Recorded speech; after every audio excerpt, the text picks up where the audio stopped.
Hey friends, welcome to our channel Exam Flex. I hope everyone is doing great. First of all, a big thank you to those who have already subscribed to my channel and those who are new to my channel या फिर channel जिन्होंने अभी तक subscribe नहीं करा. Please friends, video start होने से पहले चैनल को सब्सक्राइब करें and don't forget to press the bell icon for notifications.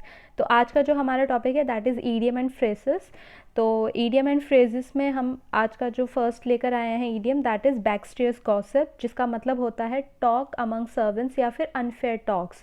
पीठ पीछे चुगली करना, उसको कहते हैं बैकस्टेयर्स गॉसिप. और आप इसको इजीली याद कर सकते हैं. देखिए, बैक मतलब पीछे, स्टेयर्स मतलब सीढ़ियाँ और गॉसिप मतलब बातें. तो बैकस्टेयर्स मतलब सीढ़ियों के पीछे की गपशप. तो मतलब किसी के सामने नहीं, आप पीछे कर रहे हैं. तो कोई भी बातें आप किसी के पीठ पीछे करते हैं दैट मीन्स बैकस्टेयर गॉसिप कर रहे हैं आप. ठीक है. Next is bad blood. इसका मतलब होता है एनमिटी या बिटर रिलेशंस. कईयों की बहुत ज़्यादा इतनी दुश्मनी हो जाती है कि वो एक दूसरे को सामने देखना पसंद भी नहीं करते हैं. तो फिर इसका मतलब वही है बैड ब्लड का. ये देखिए कैसे एक दूसरे को बस मारना चाहते हैं और लास्ट में मार भी दिया इन्होंने. तो बैड ब्लड का मतलब आप ऐसे याद कर सकते हैं कि बैड मतलब गंदा. तो गंदी लड़ाई. ब्लड को आप अपने रिश्तों से, मतलब जो सगे रिश्ते होते हैं, रिलेशंस होते हैं, उनसे मत यहाँ पे लिंक करिएगा. बैड ब्लड मतलब यहाँ पे कि बिटर रिलेशंस. ओके. ब्लड से आप रिलेशंस कर सकते हैं लेकिन खुद के सगे नहीं. और बैड से बुरे, तो बुरे relations. Okay. Next is bag and baggage. इसका मतलब होता है विद ऑल बिलोंगिंग्स. यहाँ पे आप देख सकते हैं कि सारा सामान लेकर आ गए हैं ये. तो बैग एंड बैगेज का आप याद रखें, बैग एक हो गया और बैगेज मतलब सारे. तो बैग और बैगेज मतलब सारा जितना भी सामान है वो सब का सब. Next is baker's dozen. इसका मतलब होता है 13 इन नंबर. तो आप इसको याद ऐसे रखेंगे कि डज़न का मतलब तो होता है 12, लेकिन जो बेकर है उसे बड़ा शौक है बेकिंग करने का. तो वो एक अपना एक्सपेरिमेंट करके एक्स्ट्रा देता है कि ये भी ट्राई करो, क्या पता अच्छा हो तो नेक्स्ट टाइम वो उस मतलब वो डिश या फिर वो बेक भी करे. तो इसका आप याद रखेंगे बेकर्स डजन मतलब डजन 12 तो वो दे ही रहा है, लेकिन वो बेकर है और उसे शौक है बनाने का, तो वो एक एक्स्ट्रा दे रहा है ट्राई करने के लिए. तो 13 इन नंबर हो जाएगा. ठीक है. Next is be born with a silver spoon in one's mouth. इसका मतलब है सिल्वर स्पून मतलब चांदी की चम्मच ही लेकर जो पैदा हुआ हो. तो वो कौन होगा? जो रिच फैमिली में बॉर्न हुआ हो. जैसे आप अंबानी की फैमिली देख लो, इनके जो बच्चे हैं ये क्या हैं? Born with a silver spoon in their mouth, है ना. वो बहुत ही रिच फैमिली में पैदा हुए हैं. ठीक है. और यहाँ से आप ध्यान रखिएगा. और नेक्स्ट इसका एक और ईडियम है that is lapped in luxury. मतलब जो ब्रॉट अप इन लग्जरी, जिसे लग्जरी लाइफ में ब्रॉट अप किया गया हो, उसे पाला गया हो. ठीक है. Next is bear the brunt of. इसका मतलब होता है to bear the main part of something unpleasant. कुछ भी अनप्लेजेंट कोई चीज़ हो रही हो उसका परिणाम भुगतना. मतलब आपने मान लो पहले जंगल था, वो आपने कट कर दिया, तो अब क्या लोग भुगत रहे हैं? सूखा, है ना, ड्राउट. ये अब भुगतान कर रहे हैं कि अब पानी नहीं है, ना पेड़ है, ना कुछ है. तो अब अगर आप जंगल को काट दोगे तो क्या होगा? ऐसा ड्राउट हो जाएगा, है ना. तो ध्यान रखना, जंगल नहीं काटना चाहिए, पेड़ उगाने चाहिए हमें. ठीक है. Next is beat about the bush. इसका मतलब होता है to talk in a round about manner या फिर मिन्सिंग वर्ड्स. मतलब वर्ड्स को घुमाना या फिर फालतू की चीज़ें बोलना लेकिन मेन बात नहीं बोलना. तो बीट अबाउट द बुश को आप ऐसे याद करेंगे. अब बीट मतलब मारना, अबाउट द बुश मतलब बुश है उसके अराउंड आप बात कर रहे हैं. ठीक है. सीधी बात नहीं कर रहे हैं. अबाउट द बुश मतलब बुश के झाड़ियों के आसपास की बात कर रहे हैं, सीधा आके आप बात नहीं कर रहे हैं. ठीक है. इसका एक और ईडियम है दैट इज सर्कम लोकेशन. ये ध्यान रखना, सर्कम लोकेशन इसका है. और सर्कम लोकेशन का आप सर्कम से आप सर्कल याद रखिए. तो सर्कल जैसा है ये रहा, तो ये सर्कम लोकेशन हो जाएगा कि सर्कल के जैसे घूम रहा है, जलेबी की तरह घूमे जा रहा है ना. तो ऐसे. Next is beat black and blue. इसका मतलब होता है बीटिंग मर्सीलेसली.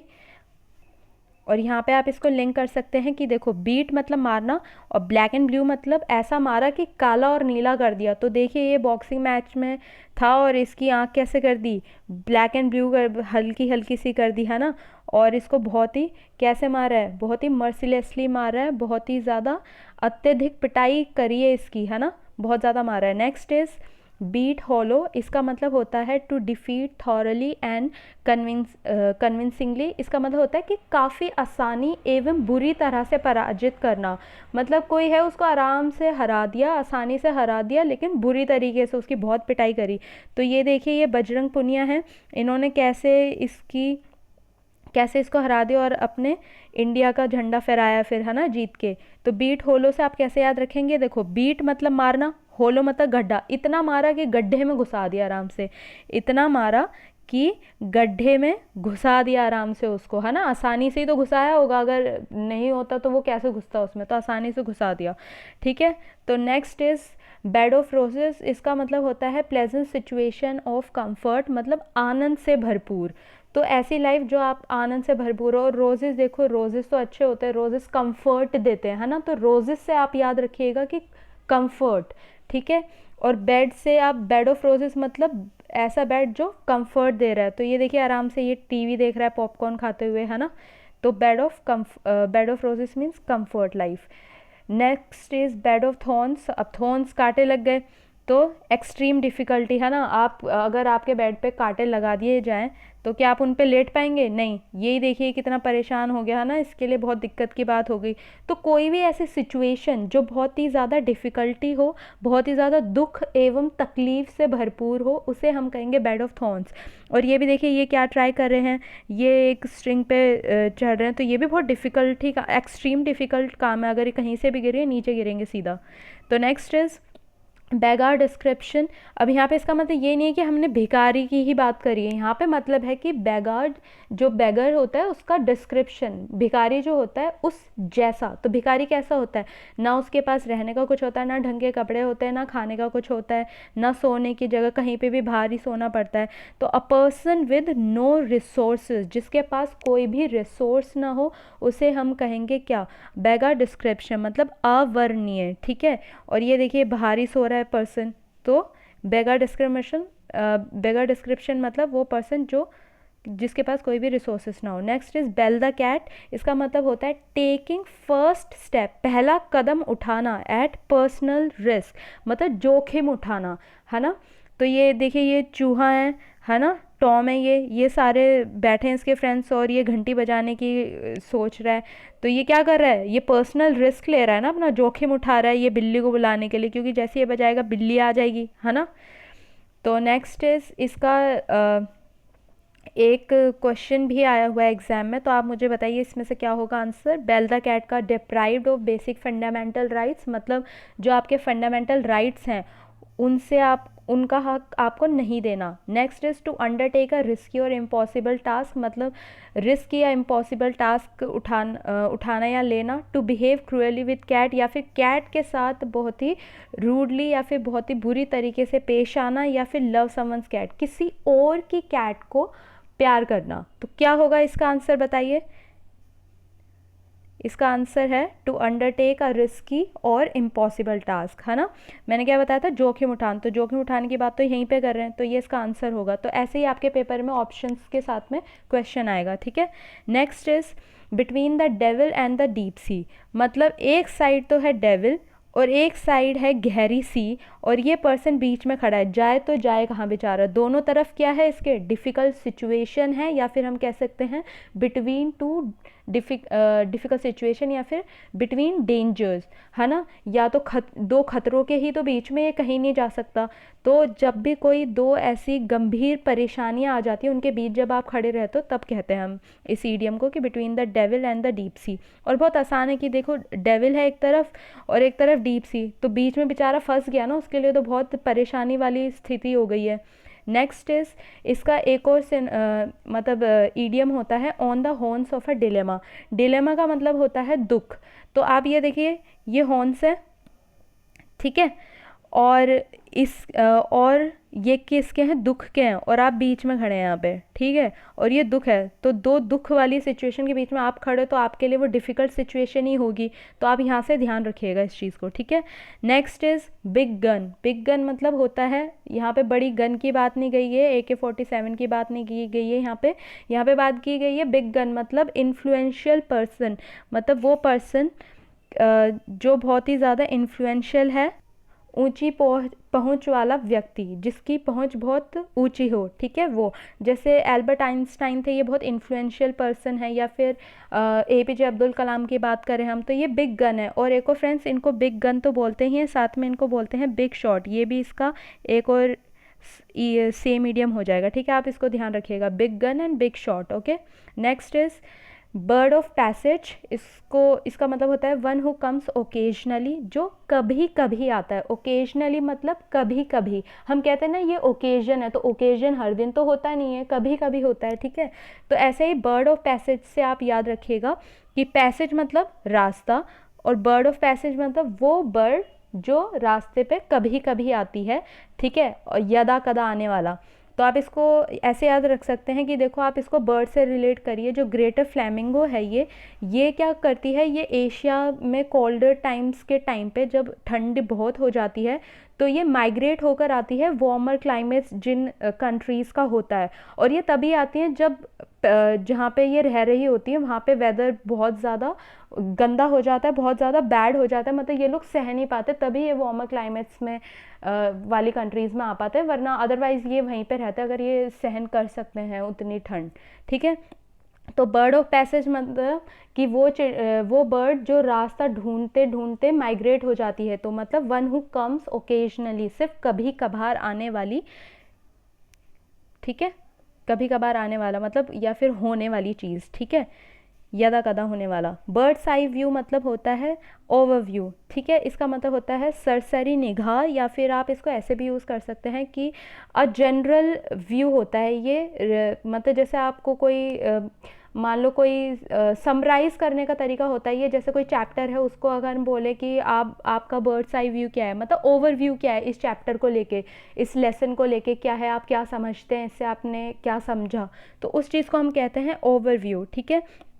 तो किसी भी चीज़ का ओवरव्यू होगा बर्ड्स आई व्यू। और आप याद रखिए इसको, बर्ड्स आई व्यू तो चिड़िया की व्यू। तो आप देखिए, आप इसको चील से कनेक्ट करिए, तो चील या फिर चिड़िया जो होती है, या चिड़िया से भी कनेक्ट कर सकते हैं कि वो ऊपर से देखती हैं, तो ओवर ऊपर से देखती हैं, ठीक है, और व्यू, तो आप यहाँ से बर्ड्स आई व्यू मतलब ओवर, ऊपर, ऊपर से देखती हैं तो ऊपर से ओवर व्यू, ठीक है, ऐसे आप इसको लिंक करके याद कर रहा। Next is birds of a feather. इसका मतलब होता है people with the same idea and interest, मतलब कुछ लोग होते हैं ना, उनके इंटरेस्ट, उनके आइडिया और उनकी चीज़ें काफ़ी सिमिलर होती हैं, तो हम उन्हें कहेंगे बर्ड्स ऑफ अ फेदर। एक ही प्रवृत्ति के लोग जो होते हैं उन्हें बर्ड्स ऑफ अ फेदर कहते हैं। और इसको आप लिंक कर सकते हैं, देखो, बर्ड्स ऑफ अ फेदर। और आपको ये तो पता है ऑलमोस्ट सारी चिड़िया के क्या होते हैं, सारी जो बर्ड्स होती हैं उनके क्या होते हैं, फेदर होते हैं। कईयों के सेम कलर के होते हैं, कईयों के डिफरेंट होते हैं, लेकिन फेदर सबके होते हैं। उनका इंटरेस्ट क्या होता है, ढूंढ के खाना खाना। दूसरा, उनके फेदर सेम होते हैं। तीसरा, वो उड़ सकती हैं। कुछ हैं जो नहीं उड़ सकते, लेकिन अबव द ग्राउंड हल्का सा वो उड़ सकती हैं, ठीक है, स्काई में नहीं, लेकिन हल्का सा वो मतलब अपने विंग्स के द्वारा उड़ सकती हैं हल्का। तो देखो, जो उनके कैरेक्टरिस्टिक्स हैं या फिर उनका इंटरेस्ट है वो ऑलमोस्ट सेम है। तो ऐसे लोग जिनका सेम आइडिया या इंटरेस्ट होगा उन्हें हम कहेंगे बर्ड्स ऑफ अ फेदर। और फेदर से आप याद रखिएगा कि सबके फेदर होते हैं, ठीक है, चिड़ियाओं के। तो मतलब ऐसे लोग जो एक समान होते हैं, सिमिलर होते हैं आइडिया और इंटरेस्ट में। Next is bite the dust. Bite the dust मतलब होता है टू बी डिफीटेड। इसका मतलब होता है पराजित होना, ठीक है। और बाइट द डस्ट को आप ऐसे लिंक करिएगा कि देखो, डस्ट खाई, तो डस्ट खाई मतलब हार खाई, ठीक है। अखाड़े में देखा होगा कि वहाँ पे कच्चा सा कच्ची मतलब कच्चा अखाड़ा होता है जहाँ पे वहाँ पे मिट्टी होती है, और वहाँ पे जब आप हरा देते हो किसी को तो क्या होता है, उसके मुंह में क्या जाती है, मिट्टी। अगर आपने ऐसे लिटा दिया उसको, है ना। तो बाइट द डस्ट मतलब, देखो, बाइट द डस्ट मतलब हार जाना, हार खाना। तो जो हार खाएगा उसको हम बोलेंगे बाइट द डस्ट, ठीक है, पराजित होना। और इसका दो और हैं इसके idioms, that is lick the dust. तो ये भी बाइट द डस्ट, खाई हो या चाटी हो धूल, वही है इसका मतलब कि हारे हो, ठीक है। और लूज द डे को आप देखिए, लूज द डे, दिन हार गए। तो दिन कब हारे, जब तुम पराजित हो गए तभी तो हारोगे। एक पूरा दिन तुम्हारा कब हार पाओगे तुम, जब तुम हार गए तो पूरा दिन भी तुम्हें ऐसे लगेगा कि यार आज तो मैं पूरा हारा हुआ सा लग रहा हूँ, है ना। तो यहाँ से आप याद रखिएगा, lose the day, lick the dust और बाइट द डस्ट। एक है कि to be defeated, okay. Next is blow one's own trumpet, इसका मतलब होता है टू प्रेज वन सेल्फ, अपने मुंह मियाँ मिट्ठू, मतलब अपनी तारीफ जो खुद करता रहता है कि मैं तो बहुत अच्छा हूँ ये वो, तो उसका मतलब होता है कि अपनी ही तारीफ खुद करना, ठीक है। तो और यहाँ पे लिखा भी है when you know you are amazing blow your own trumpet, है ना। अपनी तारीफ खुद कर सकते हो अगर आपको पता है आप किसी चीज़ में अच्छे हो, बस उसके ऊपर घमंड नहीं होना चाहिए, है ना। तो यहाँ से आप याद रखना। नेक्स्ट इज ब्लू ब्लड, इसका मतलब होता है रॉयल और एरिस्टोक्रेटिक डेसेंट या फिर नोबल बर्थ, मतलब जो रॉयल फैमिलीज़ में पैदा हुआ हो, ठीक है, उसको हम कहेंगे ब्लू ब्लड। और ब्लू ब्लड से आप याद रख सकते हो, देखो खून कैसा होता है, ज़्यादातर लाल होता है सबका, लेकिन ब्लू से आप यहाँ पे देखें, ब्लू मतलब डिफरेंट, और डिफरेंट मतलब जो ये नोबल लोग होते हैं, जो रॉयल लोग होते हैं, वो डिफरेंट ही तो होते हैं क्योंकि वो मतलब रॉयल होते हैं वो लोग, है ना। तो यहाँ से आप याद रखिएगा कि ब्लू मतलब डिफरेंट, ब्लू मतलब ये डिफरेंट किसको मिलेगा, रॉयल फैमिलीज, ठीक है। यहाँ से आप लिंक करके याद करिए। और ये देखिए एलिजाबेथ की फैमिली है ये, है ना। और नेक्स्ट है इसका ब्लू बुक, इसका मतलब होता है गवर्नमेंट की रिपोर्ट, ठीक है, ये आपको ध्यान रखना पड़ेगा। और देखो बुक तो आप सभी पढ़ते हैं, लेकिन ब्लू बुक क्या होता है, गवर्नमेंट की रिपोर्ट, जो गवर्नमेंट रिपोर्ट बनाती है किसी भी चीज़ की, जो भी उनका प्रोजेक्ट होता है कुछ भी, उसे हम कहेंगे गवर्नमेंट रिपोर्ट, ठीक है।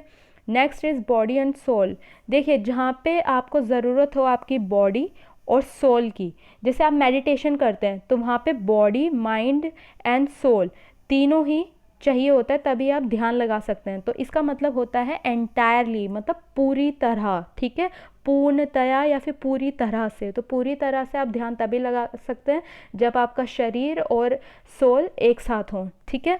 नेक्स्ट इज एक है ना, इसका एक और ईडियम है जो जिसमें बॉडी एंड सोल आता है, लेकिन उसका मीनिंग अलग है। तो जैसे यहाँ पे है keep body and soul together, मतलब बॉडी एंड सोल को एक साथ रखना। तो यहाँ पे इसका मतलब होता है कि सिर्फ जो जीवन यापन है, मतलब जो खाना है, सिर्फ उसका जुगाड़ कर पाना, ठीक है। तो keep body and soul together का यहाँ पे मतलब होगा कि आप रखें, टुगेदर कीप, तो कीप टुगेदर मतलब रखना एक साथ, अपनी आत्मा और अपनी बॉडी को एक साथ रखना। तो ये कब रख सकते हैं, जब आप खाना खाओगे तभी तो आपकी बॉडी में एनर्जी आएगी और तभी आप संतुष्ट हो पाएंगे अंदर से भी, है ना। तो की बॉडी एंड सोल टुगेदर का मतलब होगा कि सिर्फ अपने जीवन यापन भर का जुगाड़ कर पाना, मतलब खाना का जुगाड़ कर पाना, 2 वक्त की रोटी जुटा पाना, ठीक है, और खाना, ठीक है, ध्यान रखना इस चीज़ को। Next is bolt from the blue, इसका मतलब होता है अनएक्सपेक्टेड प्रॉब्लम, मतलब ऐसी प्रॉब्लम जो आपने सोची भी नहीं होगी कि ये हो सकता है, लेकिन क्या हुआ, हो गई वो, ठीक है। इसका होता है आकस्मिक विपत्ति, मतलब एकदम से जो विपदा आ जाती है वो। तो देखिए ये बिल्डिंग है, यहाँ पे ये ब्लू स्काई है, यहाँ से ये बोल्ट निकल कर आ रहा है, किसी ने सोचा नहीं होगा कि ये बोल्ट ऐसी तबाही मचा सकता है ना। तो अनएक्सपेक्टेड प्रॉब्लम, यहाँ से आप ध्यान रखना कि आसमान से, द ब्लू मतलब आसमान, आसमान से बोल्ट आया, ठीक है, बोल्ट आया और उसने क्या कर दी, तबाही मचा दी, ठीक है। अनएक्सपेक्टेड प्रॉब्लम, ध्यान रखना, unexpected problem. Next is blessing in disguise, disguise का मतलब होता है छुपा रहना। तो छुपी हुई कोई चीज़ है उसके अंदर ब्लेसिंग है, तो हिडन ब्लेसिंग उसको हम कहेंगे। जैसे अलादीन का चिराग था, जो उसको पता नहीं था कि इसमें ब्लेसिंग है, तो उसको क्या मिला, जीनी मिला, जिसने उसे सब कुछ दिया, है ना। तो ब्लेसिंग इन डिस्गाइज मतलब हिडन ब्लेसिंग, ठीक है। तो डिस्गाइज का भी याद रखना, छुपी हुई ब्लेसिंग, ठीक है, ब्लेसिंग छुपी हुई। Next is bosom friend, bosom friend का मतलब होता है फास्ट फ्रेंड, और आप इसको लिंक करिए बॉसम को मौसम से, कि हर मौसम में जो आपका दोस्त रहे, ठीक है, हर मौसम में जो आपका दोस्त रहे, वो आपका दोस्त कैसा होगा, आपका बेस्ट फ्रेंड होगा, है ना, best friend for ever, BFF, ठीक है। और उसको ही हम कहते हैं फास्ट फ्रेंड भी, ठीक है। तो फास्ट फ्रेंड आप ऐसे लिंक कर सकते हैं, फास्ट मतलब जल्दी, तो फास्ट फ्रेंड वो, तो बेस्ट फ्रेंड कौन होता है, जो आपको जल्दी से समझ जाता है ना। तो फास्ट फ्रेंड मतलब वो फ्रेंड जो आपको जल्दी से समझ जाता है, तो वो बॉसम फ्रेंड, फास्ट फ्रेंड या बेस्ट फ्रेंड, ठीक है। Next is break the ice, इसका मतलब होता है टू स्टार्ट अ कॉन्वर्जेशन, मतलब चुप्पी तोड़ना और क्या करना, कॉन्वर्जेशन को स्टार्ट करना, ठीक है। तो यहाँ पे ये दोनों पहले दूर दूर बैठे रहते, तो फिर इसने सोचा कि चलो बात ही कर लेता हूँ, है ना, यही स्टार्ट करना, तो इसने कॉन्वर्जेशन स्टार्ट करी और ये दोनों फिर बेस्ट फ्रेंड बन गए। तो ब्रेक द आइस का मतलब होता है, देखो आइस पहले ऐसी रहती है शांत एकदम, तो ब्रेक द आइस मतलब एक तो जब आप आइस को ब्रेक करोगे तो क्या होगी, आवाज़ आएगी, तो आवाज़ मतलब बात करना स्टार्ट करना। तो यहाँ से आप थोड़ा लिंक कर सकते हैं, टू स्टार्ट अ कॉन्वर्जेशन, ठीक है। Next is broken read. इसका मतलब होता है अ वीक या फिर अनरिलायबल पर्सन, मतलब अविश्वासी व्यक्ति, ऐसा व्यक्ति जिस पे आप विश्वास नहीं कर सकते। और इसको आप लिंक करिएगा, देखो ब्रोकन मतलब टूटी हुई, रीड मतलब आप यहाँ पे लिंक कर लो रीढ़ की जो हड्डी होती है, स्पाइनल कोड जिसे हम कहते हैं। तो देखिए इनकी ये रीढ़ की हड्डी टूट गई, तो क्या हम इनसे एक्सपेक्ट कर सकते हैं कि ये सारा सामान ट्रक में से उतार लें? बिल्कुल भी नहीं, क्योंकि इनकी कमर में इतनी ज़्यादा चोट आई है ना रीढ़ की हड्डी में। तो आप अगर आप इनको बोल के चले जाओगे ऐसे, तो ये अनरिलायबल पर्सन होंगे ना, कि हम इन पे विश्वास नहीं कर सकते कि ये सारा सामान ट्रक से निकाल लेंगे, क्योंकि ये वीक हैं और अनरिलायबल पर्सन होंगे उस टाइम के लिए, अगर हम सामान उतारने की बात करते हैं ट्रक से तो, ठीक है। Next is brown study. इसका मतलब होता है a state of deep thought. इसको आप डे ड्रीम भी बोल सकते हैं। कई लोग होते हैं जो दिन में सपने देख रहे होते हैं कि यार मैं ये करूँगा या फिर मैं ऐसे कुछ कर सकता हूँ, जो बहुत डीप थॉट में कुछ सोच रहे हों, मतलब विचार मगनता के उसमें हो। तो ब्राउन स्टडी से आप यहाँ पे लिंक कर सकते हैं a state of deep thought. जैसे ये पर्सन है, ये सोच रहा है बहुत डीपली, तो स्टडी मतलब होता है, स्टडी मतलब पढ़ना, और पढ़ते कैसे, सोच कर ही पढ़ते हो। तो यहाँ से आप याद करिए कि कुछ मतलब ब्राउन स्टडी है, तो यहाँ पे मतलब बंदा बहुत ज़्यादा सोच रहा होगा। और इसको आप लिंक कर सकते हैं ऐसे कि देखिए ओन, यहाँ पे ब्राउन में ओन है, तो ओन स्टडी। कई बच्चे ऐसे होते हैं जो कहते हैं मैं तो सेल्फ स्टडी करूँगा, ओन स्टडी करूँगा। तो जब आप ओन स्टडी करोगे तो आपको हर मटेरियल में क्या जाना पड़ेगा, आपको डीपली जाना पड़ेगा। लेकिन अगर आप क्लासेस लेते हैं तो टीचर्स आपको पका पकाया मटेरियल दे देते हैं कि ये पढ़ लो, ये सफिशेंट है। तो ओन स्टडी करोगे तो आपको डीपली जाना पड़ेगा, गहराई में जाना पड़ेगा। सब कुछ आपको नोट्स बनाने के लिए पहले आपको पूरा पढ़ना पड़ेगा, तब आप समराइज़ कर पाएंगे, है ना। तो ऑन स्टडी करेंगे तो बहुत डीपली जाना पड़ेगा, डीप थॉट यूज़ करना पड़ेगा अपना, कि कैसे हम नोट्स वगैरह इंपॉर्टेंट बनाए जो एग्जाम के टाइम में पढ़ें। तो यहाँ से आप लिंक कर सकते हैं इसे।